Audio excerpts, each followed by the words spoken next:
Bueno, continuamos con la última parte de la digestión. Ya supongo que se habrán ido a comer una media luna porque todo lo que estuvimos hablando les habrá generado algún tipo de apetito. Depende del horario que están mirando estos videos, por ahí ya tienen ganas de ir a cenar o de almorzar o de hacer alguna colación. Bueno, pero vieron cómo nuestro cerebro empieza a darle indicaciones a la saliva para que empiece a salivar, empezamos a hablar de la comida, de la digestión, del estómago, y uno se empieza a activar y a despertar un poco ese deseo del alimento, ¿sí? Que más nos gusta. Yo digo media luna porque me gusta lo dulce. Alguno le dirá una picada. Bueno, continuamos con el intestino delgado. Después del estómago, nosotros tenemos la primera parte del intestino delgado, que es el duodeno. Y entre ellos dos hay un esfínter, ¿sí? Que es un esfínter realmente duro, que funciona como esfínter muscular, que se llama píloro. Entonces la diferencia entre el estómago y el duodeno la va a determinar el píloro. Porque aparte, recuerden que el estómago es el único, digamos, la única parte del tubo digestivo donde en la luz hay una acidez muy importante. En el resto de la luz del tubo digestivo, no. Entonces me tengo que proteger como duodeno de esa acidez que viene desde arriba del estómago para evitar que se dañe sobre todo el epitelio. ¿Cómo hago? Necesito como un baldazo de bicarbonato, un baldazo de algo alcalino para neutralizar la acidez gástrica. ¿De dónde viene ese baldazo? Viene en parte de la bilis, ¿sí? Que va a tener mucho bicarbonato, entonces va a neutralizar parte de la acidez gástrica.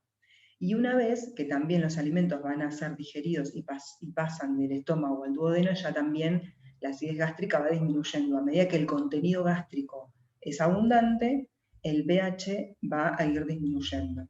Entonces, cuando yo necesito relajar el píloro o el esfínter para que pase el alimento que ya está bastante triturado en el estómago al duodeno, ya tampoco la acidez va a ser tan importante a nivel gástrico, ¿sí? Pero va a seguir siendo ácido. Bien. Si yo hago un corte de duodeno, por ahí algunos de ustedes recuerden algún fin de semana, cuando en las épocas que se juntaban con sus amigos, y hacían algunos chinchulines a la parrilla. Bueno, nosotros tenemos, los chinchulines nuestros son muy parecidos a los de los animales, mamíferos, vaca, y son bastante parecidos. Sinceramente recorrí varias carnicerías y no conseguí, si no me hubiera gustado mostrarles acá en vivo y en directo cómo sería un chinchulín. Pero seguramente que ustedes han tenido la oportunidad de verlo crudo y cocido. Bien. A diferencia del esófago, nosotros ya en el estómago, todo intestino delgado y casi todo el colon está rodeado por serosa. Y esa serosa, recuerden que tenía un epitelio plano que era el que me iba a recubrir toda la parte más externa, que es esto que estoy viendo acá, ¿sí? Esto que estoy viendo acá. La pielcita que le sacan para comerse el chinchulín, eso sería la serosa del órgano, ¿sí? Bien. Si yo hago un corte y me meto adentro del duodeno, voy a ver un montón de estas estructuras. Primero que hay como como unos pliegues de la mucosa. Y después voy a ver un montón de estas estructuras, que ahora vamos a ver en detalle qué son, ¿sí? Como estas estructuras que son unas evaginaciones, algo que protruye hacia la luz, ¿sí? Si lo veo desde aquí, algo que protruye hacia la luz. Y acá lo que estoy viendo también es la desembocadura del conducto colédoco, que es lo que me va a traer la bilis proveniente de que se sintetiza en el hígado y que se acumula en la vesícula biliar, y también va a desembocar el conducto pancreático, ¿sí? donde va a desembocar todas las enzimas pancreáticas, del páncreas exócrino. Esto desemboca en lo que se llama papila de Vater, ¿sí? O la ampolla de Vater, ¿sí? En la segunda porción del duodeno. Bien. De nuevo repasamos, ¿sí? ¿Cuáles eran las estructuras general del tubo digestivo? Teníamos la mucosa, que en el caso, este ejemplo sí nos viene bien para el intestino delgado, que tenían evaginaciones de la mucosa, revestidas por epitelio, muscular de la mucosa, submucosa, muscular propia, circular y longitudinal. Acá también tenemos dos capas, no como en el estómago. El estómago es el único que tiene una capa oblicua. En el intestino delgado y en el colon, igual que el esófago, va a tener capa muscular, circular interna, longitudinal externa, dos capas. Bien. Y ahora sí tenemos serosa, ¿sí? Teníamos tejido conectivo, tejido adiposo, vasos sanguíneos, linfáticos, nervios y células planas, un epitelio plano simple que va a formar parte de la serosa, que en este caso se va a llamar mesotelio. Bien. ¿Qué es lo que veo acá? ¿Sí? Este sería está rodeado por serosa y esa unión de la pared que hace este efecto, ¿sí? Y se junta en el medio, es el mesenterio, ¿sí? En el intestino delgado.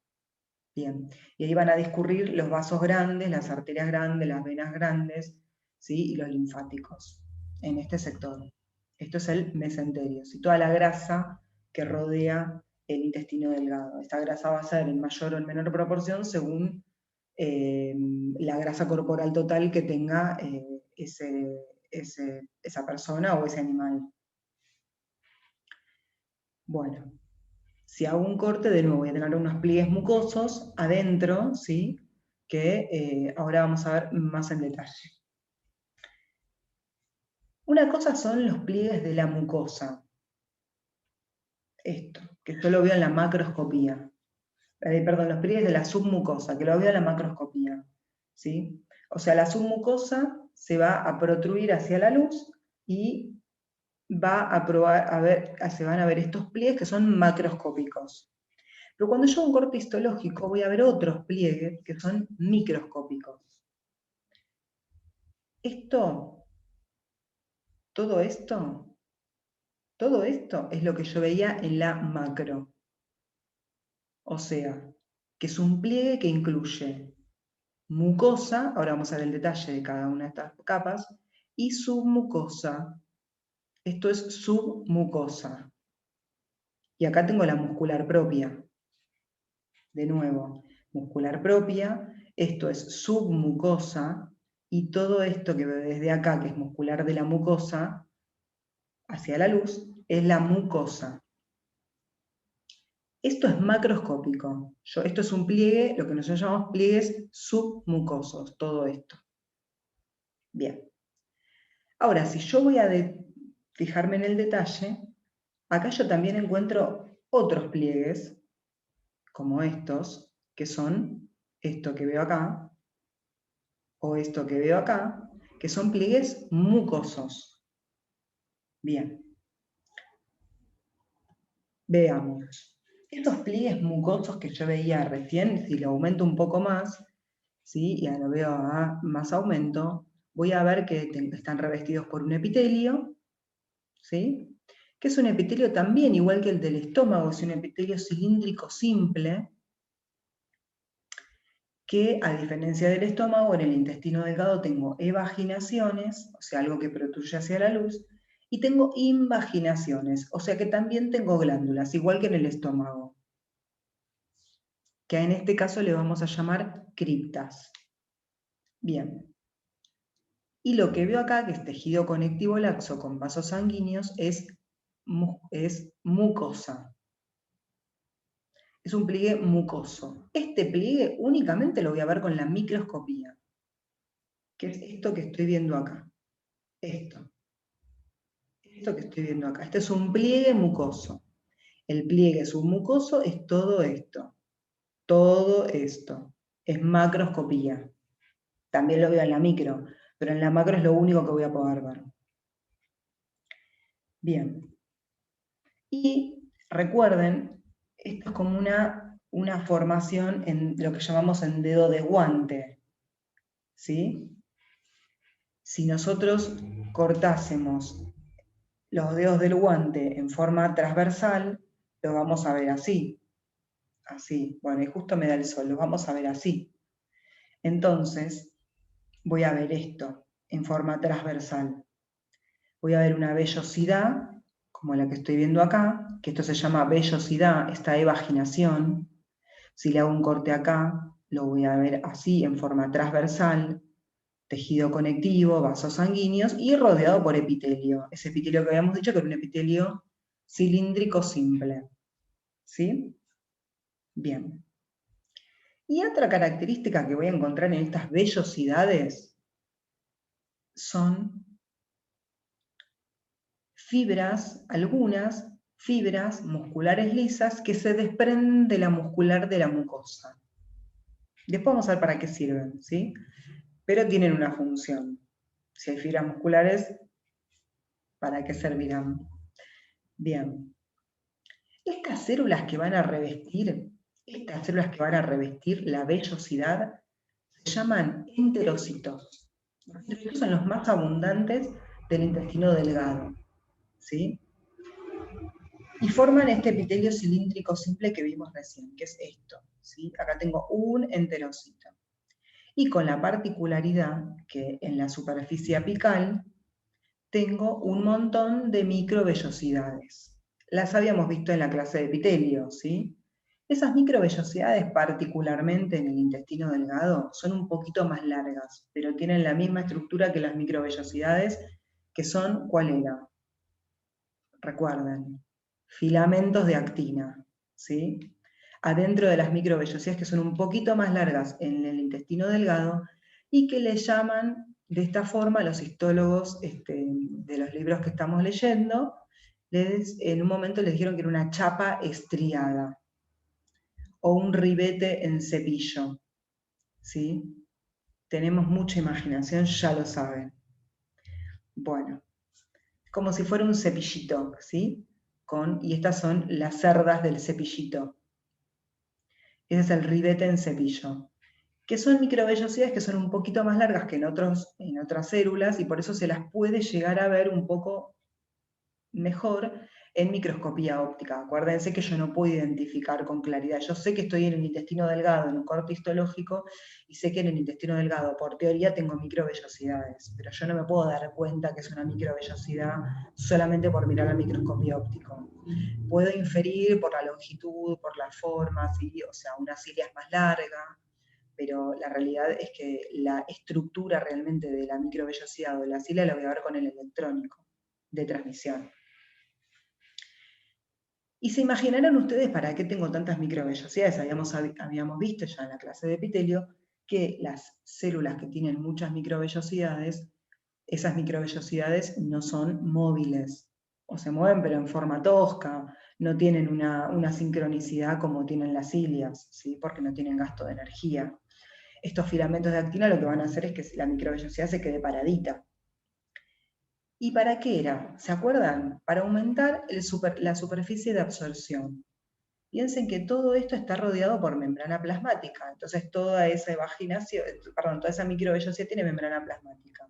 Y en toda esa membrana plasmática voy a tener un montón de canales, de carriers, de transportadores, ¿sí? Van a actuar las enzimas, entonces todos esos carriers o esos transportadores me van a permitir el ingreso de los nutrientes y también me van a permitir el contacto de las enzimas con la luz del órgano y con los nutrientes que tengo en la luz, para poder hacerlos chiquititos y poder metérmelos adentro de la célula, ya sea por vía lo que se llama transcelular, o sea, atravieso la célula, el enterocito, o por vía paracelular, entre célula y célula, ¿sí? ¿Para qué? ¿A dónde quiero llegar? Quiero llegar a acá, a la lámina propia, ¿sí? Donde voy a tener los vasos linfáticos, principalmente, donde van a ir todos los nutrientes. Esos vasos linfáticos van a estar en la lámina propia. Pero a su vez acuérdense que esta célula era esta célula y que estaba en esta estructura, que era una estructura como si fuera un dedo de guante. Esta estructura, que era la evaginación, era como un dedo, va a tener en el medio, ¿sí? Lo que se llama un vaso quilífero, ¿sí? Un vaso linfático, ¿sí? Que va a estar a lo largo de esa vellosidad.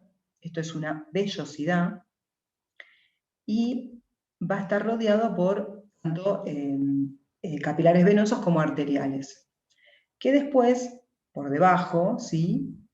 A nivel entre lo que es la lámina propia y la submucosa, va a discurrir los vasos un poco más gruesos que van a depender de estos más pequeños. Y ese vaso quilífero o ese vaso, digamos, linfático, es el que va a absorber todos los nutrientes que tengo en la luz, ¿sí? Y habíamos dicho que tenía algunas fibras musculares lisas que se desprendían desde la muscular de la mucosa.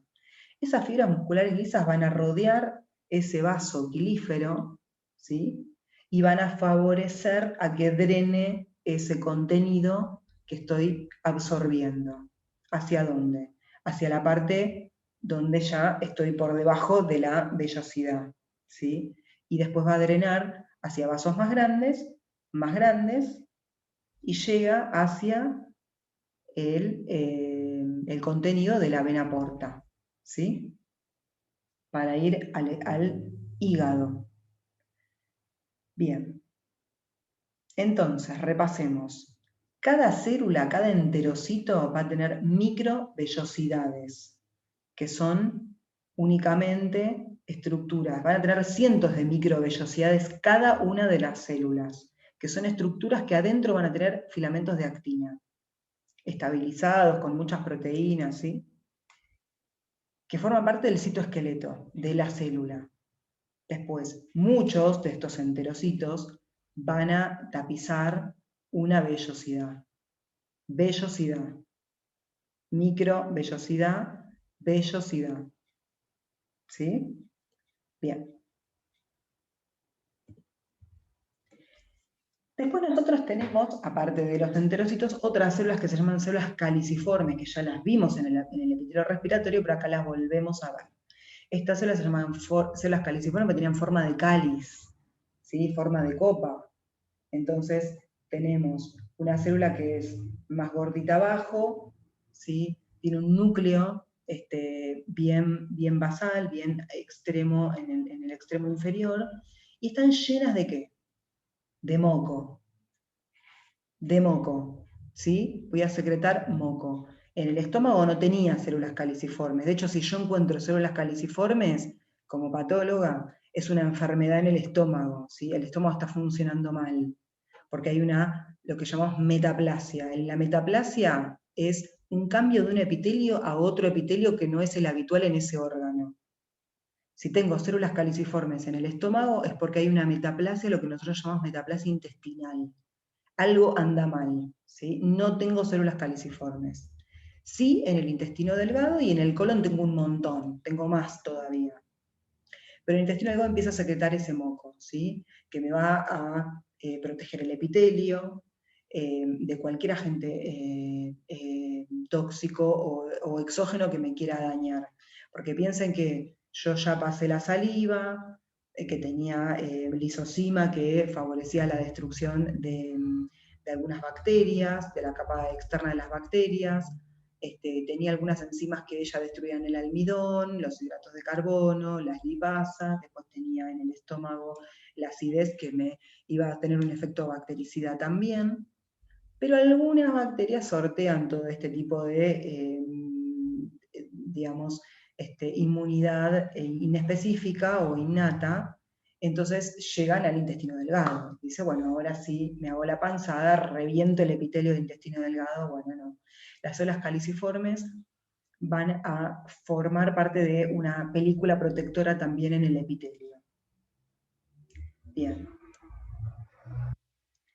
Yo, hay una técnica que se llama técnica de Paz, ¿sí? que colorea bien fucsia los hidratos de carbono.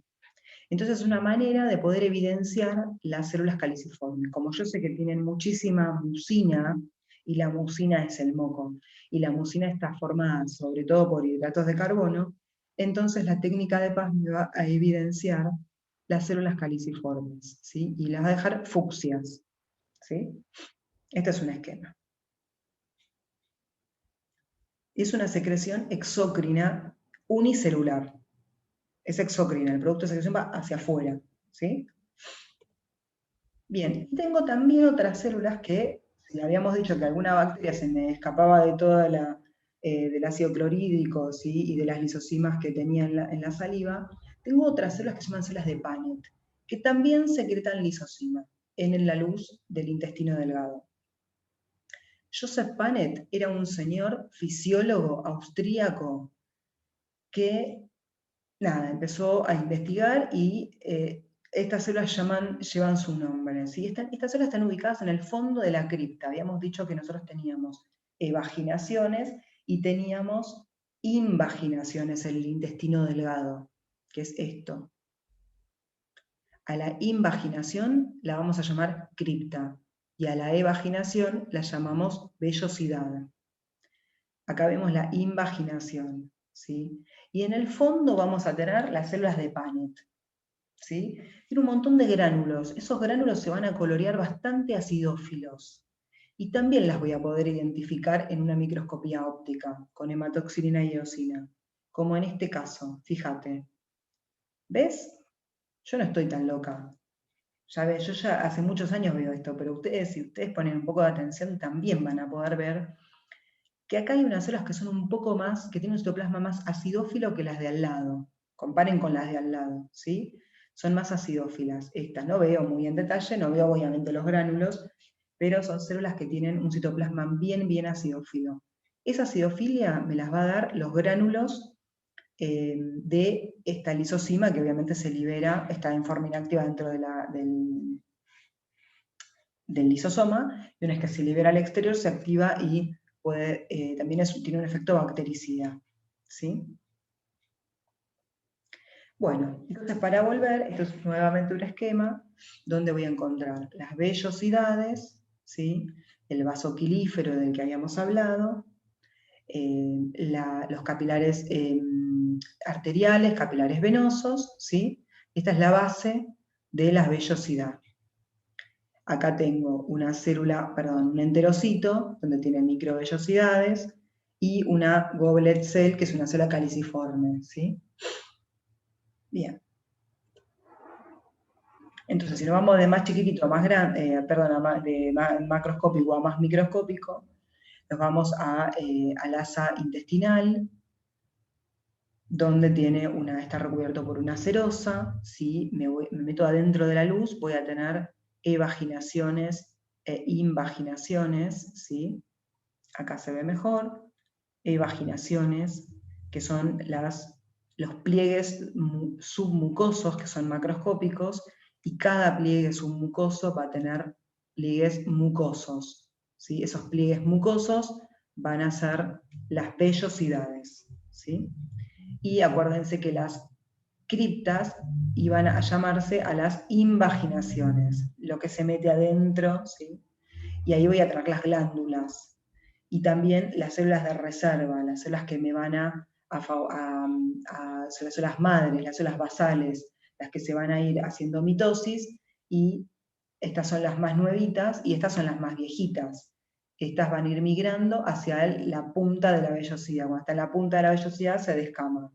Más o menos este tiempo entre que hace mitosis la primera célula y va migrando hacia la parte más superficial, tarda entre 4 y 10 días, y hay una regeneración bastante rápida de las células epiteliales del intestino delgado. Bien. Entonces, acá voy a tener la misma foto de antes, donde tengo una vellosidad, de nuevo, ya me mareé yo, un pliegue submucoso. Todo esto es un pliegue submucoso. Me hace acordar a cuando yo me levanto a la mañana y tengo todos los pelos parados. Bueno, este es un pliegue submucoso. Y después, uno de estos es un pliegue mucoso o vellosidad, que es lo que veo acá. Vellosidad, ¿sí? Y esto que veo clarito, porque no se colorean muy bien con la hematoxilina y eosina, porque los hidratos de carbono no agarran, no toman muy bien el colorante, entonces se ven como agujeros blancos, por eso lo coloreaba con Paz, que coloreaba los hidratos de carbono, pero la hematoxilina y eosina me lo deja como agujeros blancos, y en realidad eso es células que están llenas de mucina, y son las células caliciformes, son las que estoy viendo acá, ¿sí? Y cuando me voy en el detalle a más aumento, voy a ver esto. ¿Sí? Es un epitelio, perdón, cilíndrico simple, con la chapa estriada o el ribete en cepillo. La chapa estriada eran las microvellosidades un poquito más largas que en el resto del cuerpo, en otras células, y las células caliciformes. Acá tengo la membrana basal del epitelio y el tejido conectivo.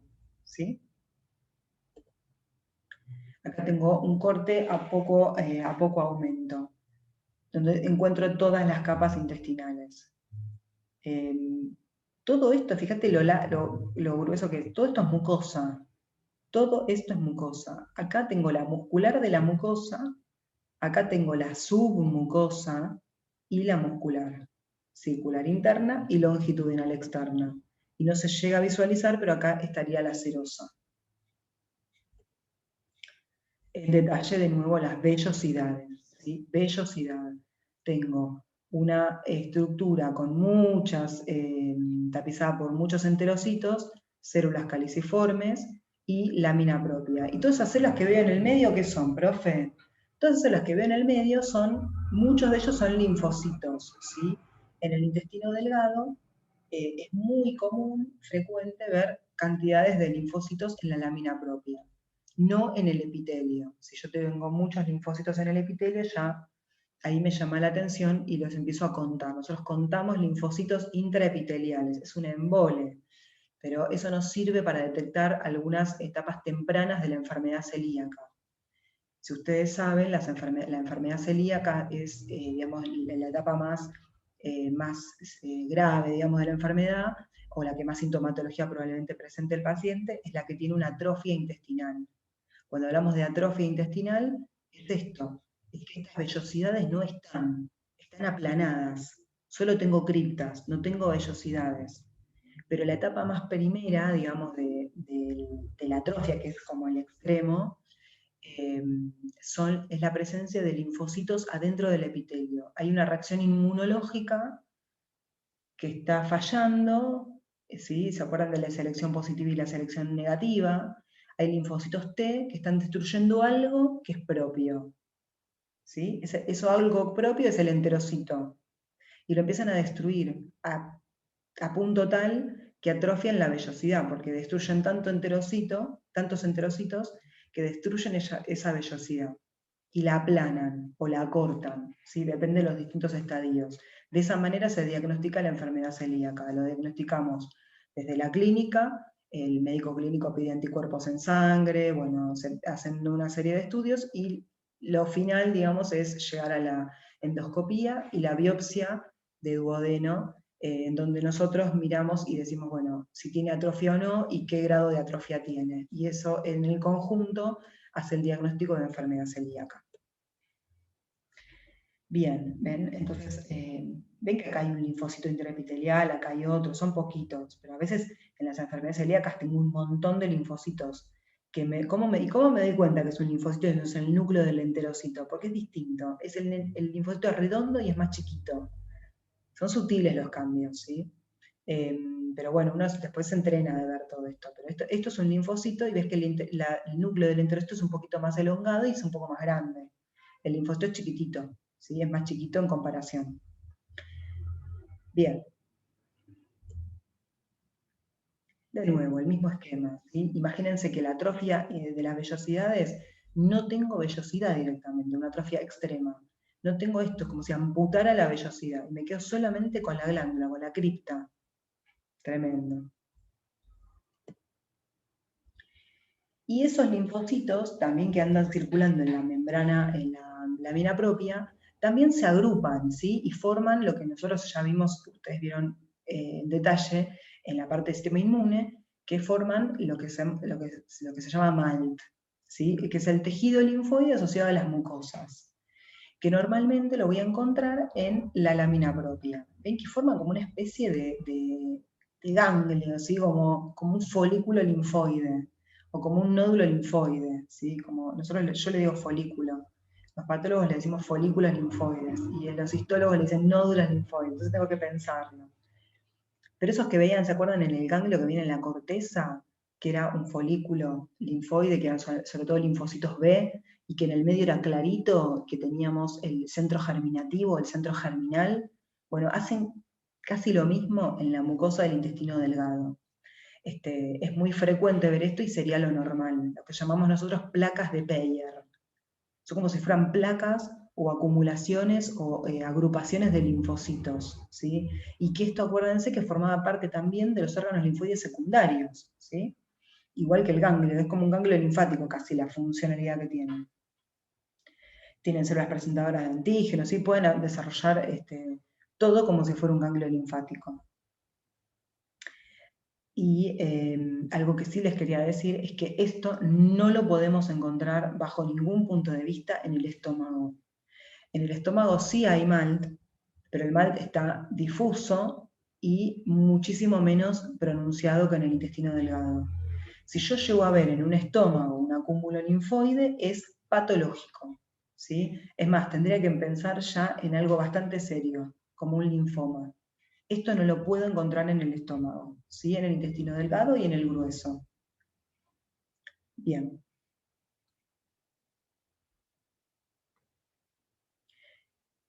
Nuevamente, ¿sí? El tejido linfoide asociado a las mucosas va a estar en mucosa y submucosa, ¿sí? Van a ser acúmulos linfoides. Fíjense acá se ve espectacular, parece un ganglio linfático, parecen nódulos de un ganglio linfático, donde tengo el nódulo linfático, el centro germinativo, la zona del manto, ¿sí? La zona marginal, se ve perfecto.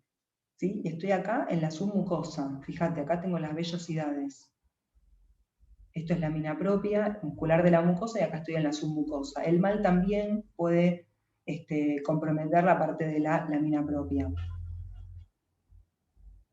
Y en el esófago también hay MALT, que no está tan bien organizado como en el caso del intestino delgado, pero también hay acúmulos linfoides en la submucosa, ¿sí? Bueno, ahora vamos al colon y al recto, ¿sí?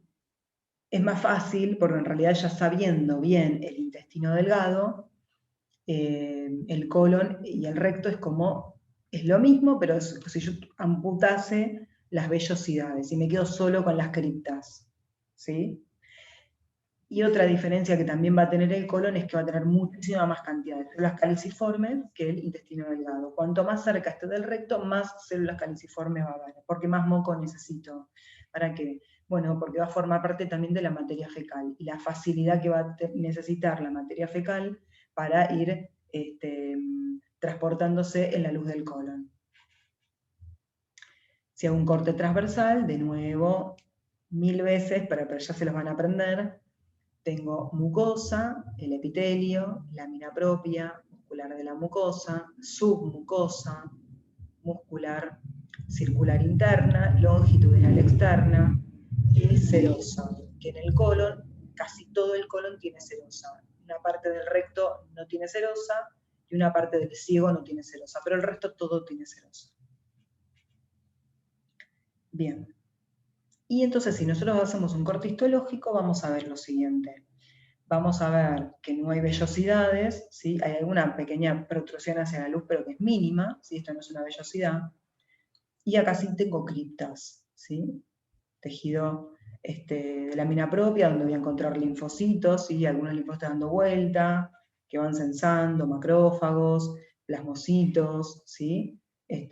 Todas las células que nosotros normalmente encontramos en el tejido conectivo no especializado. Muscular de la mucosa, así que está por ahí, submucosa, que tengo acá, los vasos gruesos, y muscular propia.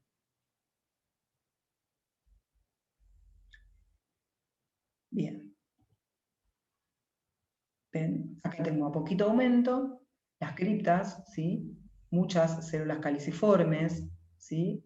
Y acá estoy a nivel de la submucosa. A un poco más de aumento voy a ver lo mismo. Y si hago un corte transversal, como nos pasaba con las vellosidades del intestino delgado, las voy a ver como si las mirara desde arriba las criptas. Entonces voy a ver un redondel y esta es la luz, ¿sí? Esta es la misma luz. Bien, donde se secreta mucho moco. ¿Y qué absorbe el intestino grueso o el colon? En realidad no va a absorber nutrientes, porque los nutrientes se absorben principalmente en el intestino delgado. Ah, y me olvidé un dato. Habíamos hablado en un momento del factor intrínseco que se secretaba en el estómago y que se va a unir a una vitamina que es la vitamina B12. Y esa vitamina se va a absorber, va a tener receptores del factor intrínseco en el ilion, que es parte del intestino delgado, duodeno, yeyuno e ilion. El ilion es la última parte del intestino delgado. Necesito unos receptores que se van a unir al factor intrínseco y que me van a traer como carriers para la vitamina B12. La vitamina B12 es una vitamina muy grande y que no tiene absorción propia. Entonces necesita de este factor para que le favorezca la absorción al cuerpo. ¿Por qué digo esto? Porque hay muchas enfermedades donde se saca mucha parte del intestino delgado o tengo algún tumor en el ciego y como el intestino delgado es la última parte y el ilion desemboca en el ciego, el cirujano, si bien tiene que sacar una parte de ilion porque comparte la vascularización, ¿sí? Y tengo que sacar una parte de ilion, algo de ilion me tiene que quedar, porque si no me queda ilion, no tengo factor, no puedo absorber el factor intrínseco y no puedo absorber la vitamina B12. Entonces es importante esto porque hay que tenerlo en cuenta, ¿sí? El paciente que no tiene nada de ilion va a tener que inyectarse la vitamina B12, no hay otra forma, porque yo no me sirve tomar vitamina B12 si no tengo intestino delgado. Porque voy a secretar el factor intrínseco, en el estómago se van a unir, pero no voy a tener dónde absorberlo. ¿Sí? ¿Cuál es el problema con la vitamina B12? El déficit, bueno, me puede dar, forma parte de muchos ciclos del ciclo celular y de la maduración de las células en general. Entonces, a la larga puedo llegar a tener una anemia por falta de vitamina B12, ¿sí? Una dificultad en la producción de glóbulos blancos, todo lo que son los leucocitos, ¿sí? Entonces tengo una disminución de la respuesta inmunológica. Después de mucho tiempo de déficit, ¿sí? Puede ocurrir y se ve en algunos pacientes.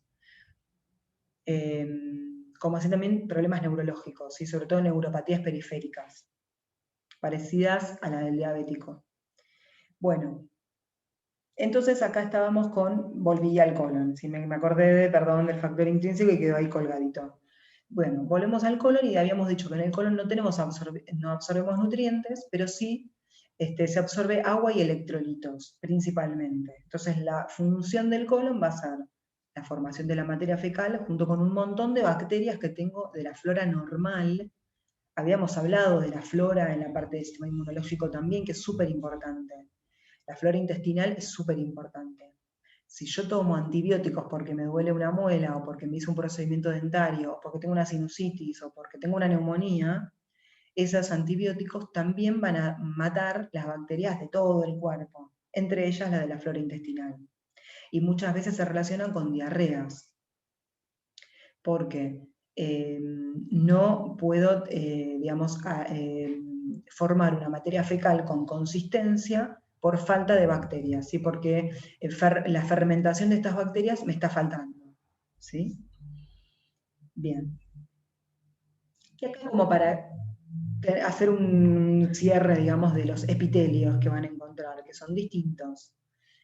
En el esófago íbamos a ver un epitelio plano estratificado, ¿sí? En el estómago era un epitelio cilíndrico simple que tenía las fobiolas gástricas y las glándulas o las criptas gástricas. En el intestino delgado también es un epitelio plano, un epitelio cilíndrico simple, con células caliciformes y chapa estriada. ¿Sí? Me encanta ese nombre porque es muy antiguo, pero me encanta. Y acuérdense que tenía evaginaciones que se llaman vellosidades. Y el intestino grueso, o el colon, no tiene vellosidades, solo tiene criptas, ¿sí? Y también es un epitelio cilíndrico simple, está tapizado por enterocitos, esos enterocitos también tienen las mismas microvellosidades, pero tengo muchísimas más células caliciformes en el intestino delgado, ¿sí? Perdón, en el grueso. Acuérdense que el grueso absorbe agua y electrolitos y no absorbe ya nutrientes. Los nutrientes que no se absorbieron en el intestino delgado no se absorben en el intestino grueso. Ya acá tengo una fermentación bacteriana que va a favorecer a la formación de la materia fecal que va a viajar y se va a acumular, digamos, en el recto, en la ampolla rectal, que es cuando uno tiene ganas de ir al baño, y es lo que está lleno, digamos, es la ampolla rectal. Bueno, creo que con esto podemos ir terminando. Bueno, acá tenemos todo el efecto que les acabo de producir, seguramente que van a tener ganas, primero, de salir corriendo, y segundo, de ir a comer algo. Así que lo disfruten. Nos vemos. Chau, chau.